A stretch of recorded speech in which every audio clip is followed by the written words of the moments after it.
Sir जी sir ये पूछना था कि जो आप मिड टर्म में पेपर देंगे वो अल्केमिस्ट की बुक से देंगे? नहीं, मैंने कहा अल्केमिस्ट फाइनल के लिए पढ़ लो, ये नहीं कहा मिड टर्म में दूंगा। मैंने कहा है कि मिड टर्म में तो जो सर मैंने उसका आपको इंट्रोडक्शन कराया है, कराया था ना, इंट्रोडक्शन टू जी कम्युनिकेशन सर। क्या है, ये हिस्टोरिकली जी कैसे जी डेवलप हो हुआ है, वो ये कराया था आपको। ठीक है, उसके अलावा मैंने आपको पेटेंट कराए हैं, आपको टेक्निकल रिपोर्ट राइटिंग का पोर्शन कराया है, व्हाट्सएप पे कम्युनिकेशन कराया है, अभी ईमेल का मैंने नहीं कराया है। आज जो मैं आपसे बात कर रहा हूँ, इन्हीं में से मैं आपको दूंगा। ठीक है, ये असाइनमेंट जो आपका होगा उसी में से होगा। ओके ओके, आज जो मैं आपसे बात कर रहा हूँ ओके ये अगले फाइनल के लिए है, क्योंकि मुझे सिलेबस भी तो पूरा करना है ना। आपको जो दिया हुआ है मुझे वो तो कराना है ना मुझे। ठीक है, ठीक है तो हम अभी तक 11 आदमी आए हैं जी। अच्छा, तो हम बात कर रहे थे कि हमारे, वो तो खैर एक अलग बात निकल गई थी, हम दूसरी तरफ चले गए थे। देखिए, ये जो एक हमारे साथ प्रॉब्लम है ना कि हम मैं उर्दू बाजार बहुत जाता हूँ, किताबों का मुझे शौक है। कभी कभी मैं घंटों दुकानों में फिरता रहता हूँ, देखता रहता हूँ क्या किताबें आ रही हैं, क्या हो रहा है।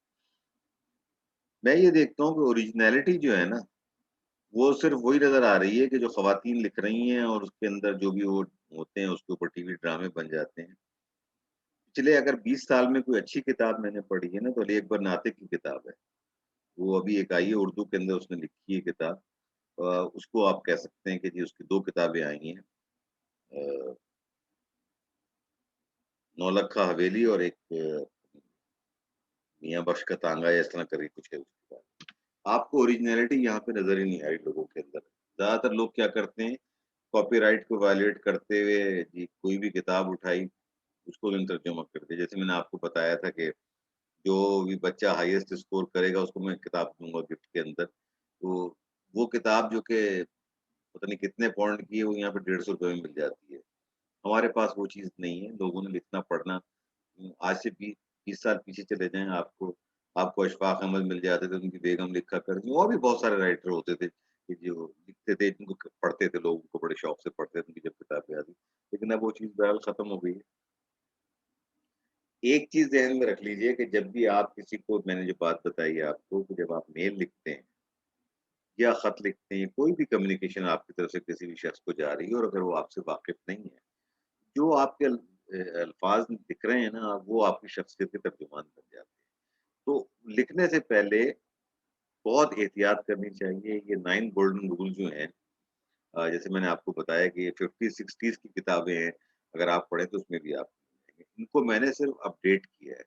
किस हवाले से अपडेट किया है कि अब कम्युनिकेशन मीडियम चेंज हो गया है। अब खत नहीं होता, अब मज़मून नहीं होता, अब ईमेल होती है। ठीक है ना? पेपर भी आपको ऑनलाइन मिल रहे होते हैं, किताबें भी आपको ऑनलाइन मिल रही होती हैं, हर चीज़ आपकी ऑनलाइन हो रही होती है। तो अब उसका एक पैटर्न चेंज हो गया, उसी हवाले से हम बात करेंगे। तो जो शख्स भी आपकी तरफ से ईमेल पढ़ रहा है या वो पढ़ रहा है, अब जैसे मैंने भी आपके सामने मिसाल दी कि 5 आदमियों का पेपर है, उसके कंटेंट्स एक ही हैं।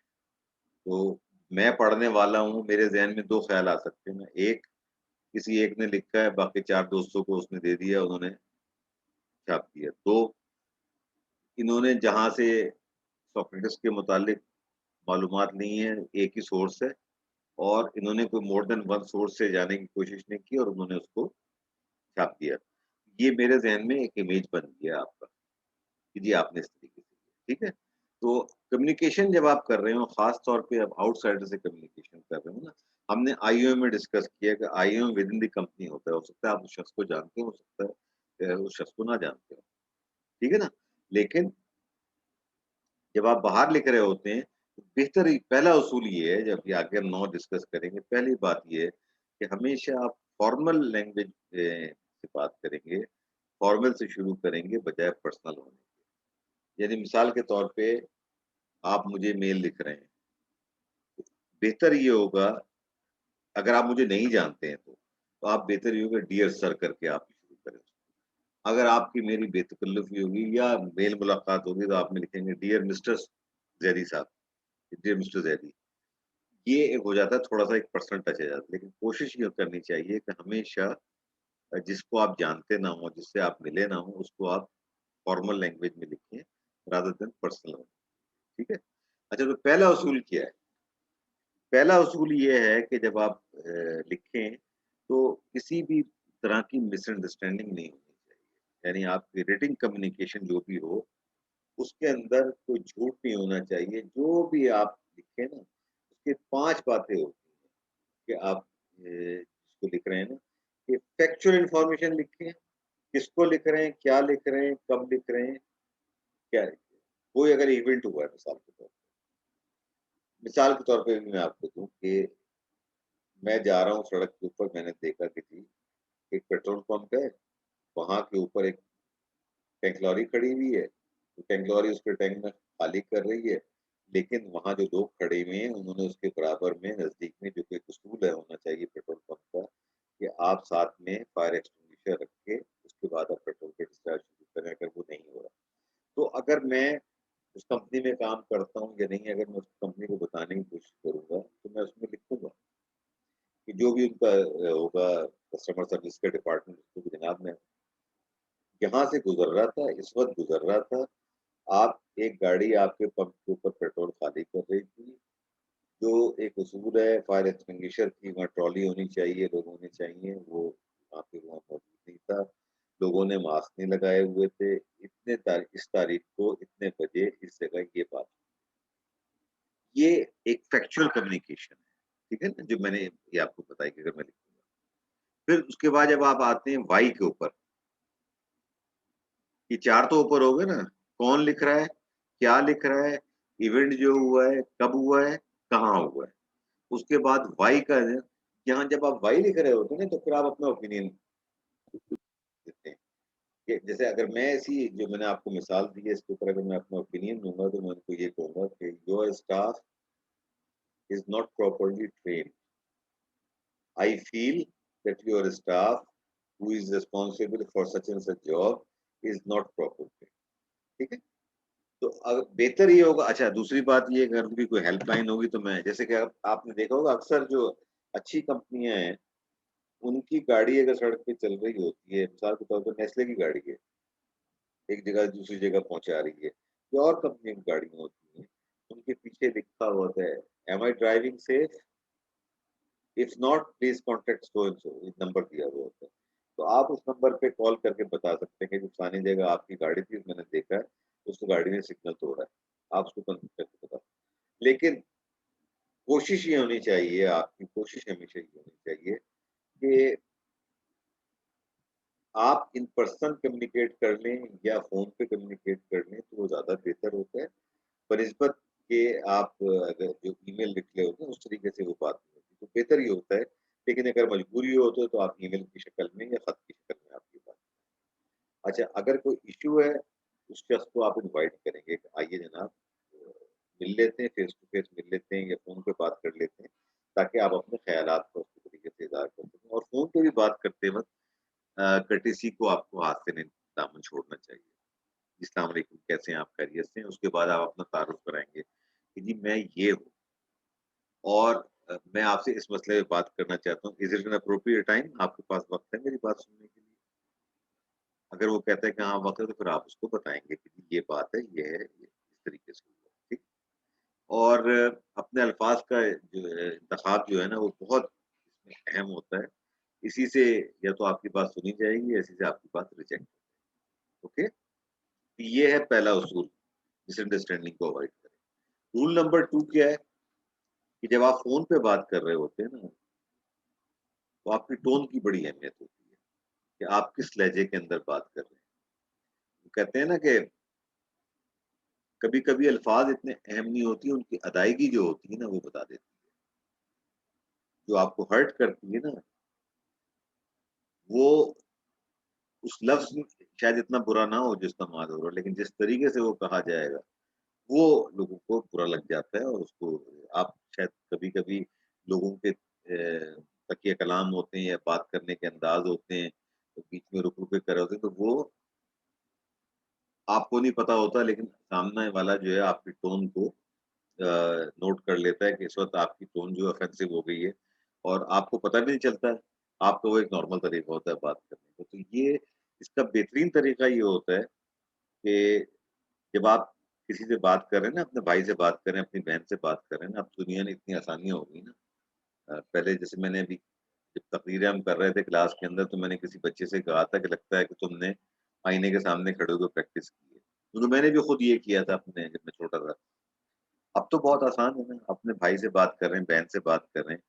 आप उस वक़्त जो है आप रिकॉर्ड कर लें आप और बाद में आप सुनें, या अपने दोस्त से आप बात कर रहे हैं, उसको रिकॉर्ड कर लें, उसके बाद आप उसको सुनें। देन यू विल रियलाइज़ कि आपकी कम्युनिकेशन के अंदर क्या-क्या गलती हो रही है। कितने बात आप कोई आपने तकिया कलाम तो नहीं बताया हुआ। कभी आप बार-बार यार का लफ्ज़ तो यूज़ नहीं कर रहे गुफ्तगू के अंदर, भाई के साथ भी, दोस्तों के साथ भी अगर करते हैं, भाई के साथ भी तो नहीं कर रहे। देन यू विल रियलाइज़ कि आपकी उसके अंदर क्या कमी है। तो बात करते वक़्त आपकी टोन प्रॉपर होनी चाहिए, रिस्पेक्टफुल टोन होनी चाहिए। मेरे साथ अभी आपके डिपार्टमेंट की एक टीचर के साथ वाक़या हुआ है। 6 अप्रैल को जब सर्कुलर निकला था, मेरे कहने पे मैंने रजिस्ट्रार साहब से रिक्वेस्ट की थी, एसओपीज़ के फॉलो के ऊपर, जिसके अंदर मैंने कहा था कि आप फाइन करें इनके ऊपर। मैं आपकी क्लास से निकल के आपके चेयरमैन के दफ्तर की तरफ जा रहा था, तो एक टीचर और एक खातून टीचर दोनों खड़े हुए बात कर रहे थे, दोनों ने मास्क नहीं पहने। तो मैं रुका और दोनों को मैंने सलाम किया और मैंने पूछा, जी अगर आप बुरा ना माने तो मुझे आप दोनों अपना नाम और एम्प्लॉयी कोड बता देंगे? तो उन्होंने पूछा, जी आप हैं कौन और पूछ क्यों रहे हैं? मैंने कहा, मैं सिटी कैंपस में काम करता हूँ, ग्रेजुएशन पे डायरेक्टर हूँ। मैं यहाँ आया हुआ था क्लास लेने के लिए। आप दोनों ने मास्क नहीं लगाए हुए हैं। आप मैं चाहता हूँ कि मैं आपको रजिस्ट्रार को रिपोर्ट करूँ।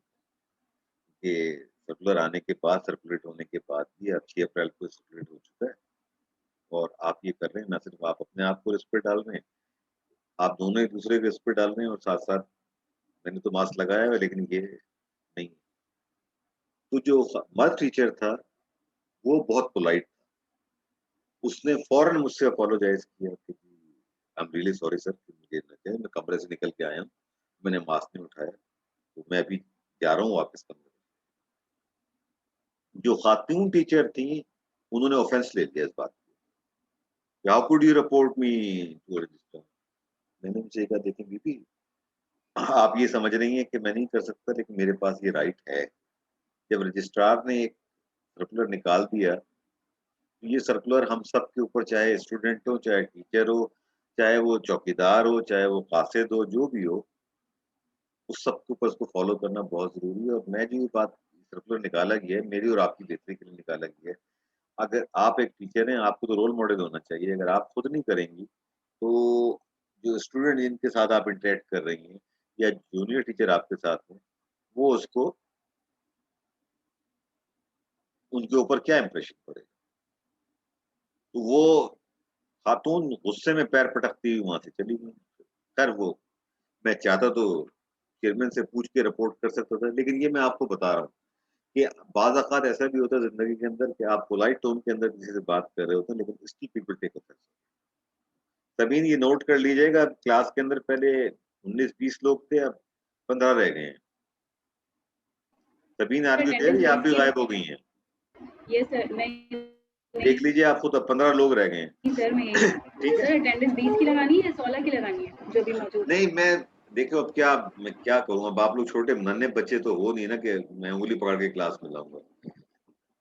जो नहीं सीखना चाहता उसे कोई नहीं सिखा सकता भाई, अगर आप नहीं सुनोगे, आपकी मर्ज़ी, फिर वही होगा जो आप लोगों ने असाइनमेंट में किया है। ठीक है? अच्छा, जो आप कॉरेस्पॉन्डेंस लिखें ना, ईमेल लिखें, बेहतर ये होगा कि उसको अगर आप लाउडली पढ़ लेंगे ना, बाज़ औक़ात ऐसा होता है कि जब आप किसी चीज़ को लाउड पढ़ते हैं ना, आपके कानों को वो चीज़ ऑफेंसिव लग जाती है। तो फिर आप कहते हैं कि नहीं, ये बात तो गलत हो रही है।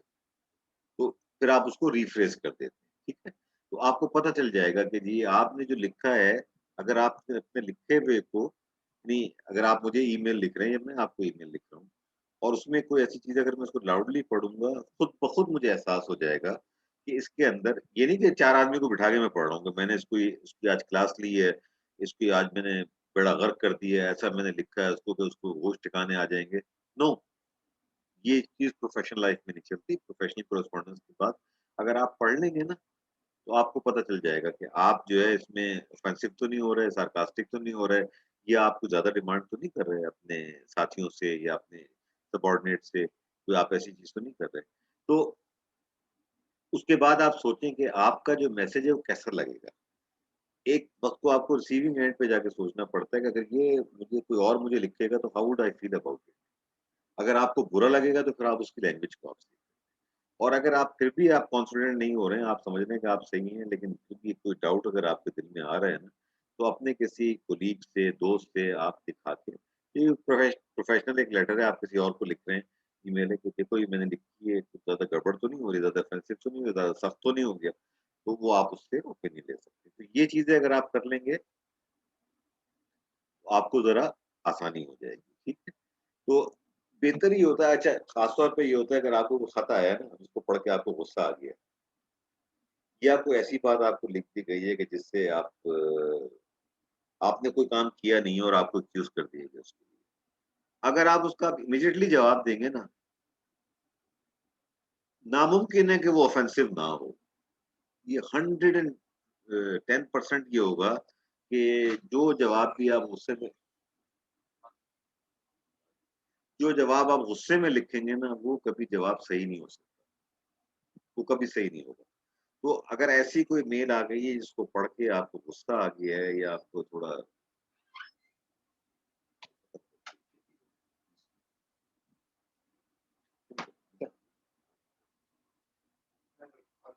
तो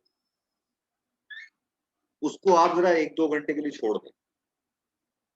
ये नेचुरल चीज़ है कि जब आप पढ़ के अगर आप गुस्से में जवाब देंगे ना, उससे बात बढ़ेगी, तो आप कभी ना करें, उसको बता दें। 1 आध घंटा, 2 घंटे छोड़ के जब थोड़ा आपको हो जाए, पानी-वानी आप पी लें, बाहर जाके ज़रा हवा ले लें, कुछ लें, किसी से बात कर लें। तो जब आप इमोशनल होते हैं, आपका पर्सपेक्टिव कभी सही नहीं। हमारी जो सबसे बड़ी खराबी है ना, जो मैं आपसे बात भी कर रहा था कि हम लोग जो मैंने आपसे कवि की किताब की बात की थी, स्टीफन कवि की जो वो अब मैं उस पे आ ही नहीं रहा हूँ कि और चीज़ें कवर नहीं हो रही हैं, अगर उसको ही मैंने डाल दिया तो आप लोगों के लिए पेपर देना मुश्किल हो जाएगा। मैंने उससे पहले सोचा था कि एक चैप्टर आपके साथ करूँगा, लेकिन ये ऑनलाइन होने की वजह से हर चीज़ ही आगे पीछे हो गई है। ये आज 9वीं क्लास है, उसके बाद 10वीं मिड टर्म की हो जाएगी, उसके बाद 5 क्लासें बचेंगी और 16वीं क्लास जो आपकी फाइनल होगी। तो वो ये बात कहता है कि आप जब किसी से बात कर रहे हों, आप समझने की कोशिश करें कि उसने कहा क्या है। पहला सवाल आप उससे ये करें कि भाई आपने जो कुछ कहा है, यही कहा है ना या मेरे समझने में कोई गलती हो गई है?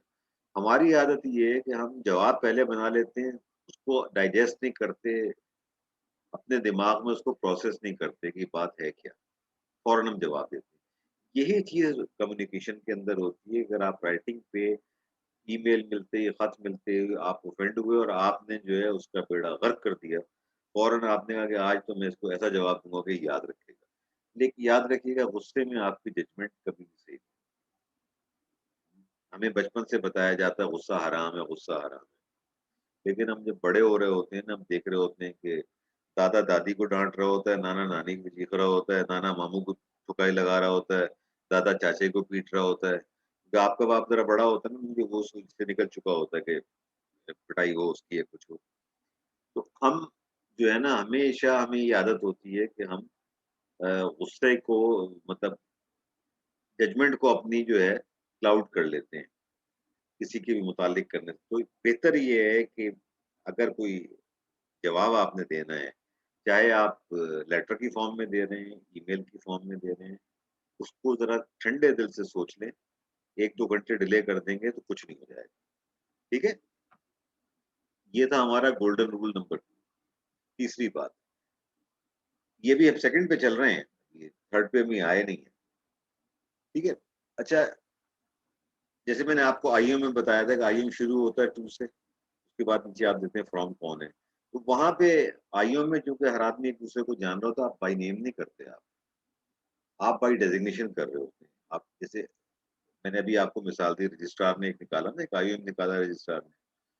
वो उसमें ये नहीं लिखा उसने कि जी ये एडमिनिस्ट्रेशन वालों के लिए है या ये इंजीनियरिंग वालों के लिए या फार्मेसी वालों के लिए है। उसने सिर्फ लिख दिया ऑल एचओडीज़, ठीक है ना?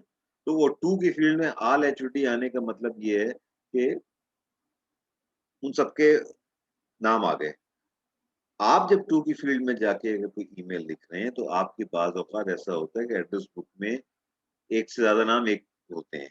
एक ही नाम के लोग ज़्यादा होते हैं, कहीं ऐसा ना हो कि आप जिसको भेजना है उसकी जगह किसी और के नाम से शुरू कर। तो पहले आप ये चेक कर लेंगे जिसको आप लिख रहे हैं वही नाम है। बाज़ दफ़ा आसानी हो जाती है। अब मैं क्योंकि आप हमदर्द के स्टूडेंट हैं, मैं उसी के हिसाब से आपसे बात कर रहा हूँ। मिसाल के तौर पे अब जैसे डीन साहब हैं हमारे, ठीक है ना, डॉक्टर अनवार। मैं उनको कभी डॉक्टर अनवार के नाम से मेल नहीं भेजता। डीन में टाइप करता हूँ तो आ जाता है, सारे डीन आ जाते हैं। डीन फार्मा भी आ जाएगा, डीन लॉ भी आ जाएगा, डीन फलाना-फलाना। मैंने अब मैं क्या करता हूँ, फेस्ट टाइप करता हूँ, FEST, तो ऑटोमैटिकली डीन फेस्ट आ जाता है, ठीक है? तो वो आसानी हो जाती है। मतलब ये नहीं होगा कि मैं जो लिख रहा हूँ डीन फेस्ट, मेरी भेजना मैंने डीन फेस्ट को है, वो मेल डीन लॉ को ना पहुँची हुई होती है। तो ये भी आपकी ज़िम्मेदारी होती है। देखिए, आपने राइट पर्सन को सिलेक्ट करना है, उसको आपने भेजना है। फिर दूसरी बात ये कि सब्जेक्ट मैटर जो होता है ना, वो डिफाइन कर देता है कि अंदर नीचे क्या है। सब्जेक्ट में जो आप लिखते हैं ना, वो पूरे जो आपके लेटर का या आपकी ईमेल का जो जिस्ट है ना, वो जो सब्जेक्ट मैटर जो होता है, एक लाइन जो सब्जेक्ट की होती है ना, वो पूरे उसको डिफाइन करती है। तो उसमें आपने बहुत उसको अहमियत देने की ज़रूरत है। क्योंकि जो रेसिपिएंट होता है ना, खोलने के बाद, अब जैसे आप मुझे भेज रहे हैं, उसमें बाज़ लोग क्या गलती करते हैं कि वो सिर्फ़ अपना उनके नाम से या उनका कोई निकनेम बना है, उसके नाम से मेल आ जाती है। वो लिखते हैं कि जी असाइनमेंट 1, असाइनमेंट 2। जब मैं खोलता हूँ, तो मुझे पता चलता है कि जी इस आदमी का CMS आईडी क्या है। अगर आप अपने सब्जेक्ट के अंदर आप लिख दें ईमेल के कि अपना जो आपका नाम है, CMS आईडी इतना या assignment number 1, communication skill assignment number 1, आगे उस अपना नाम और उसकी CMS आईडी इतना।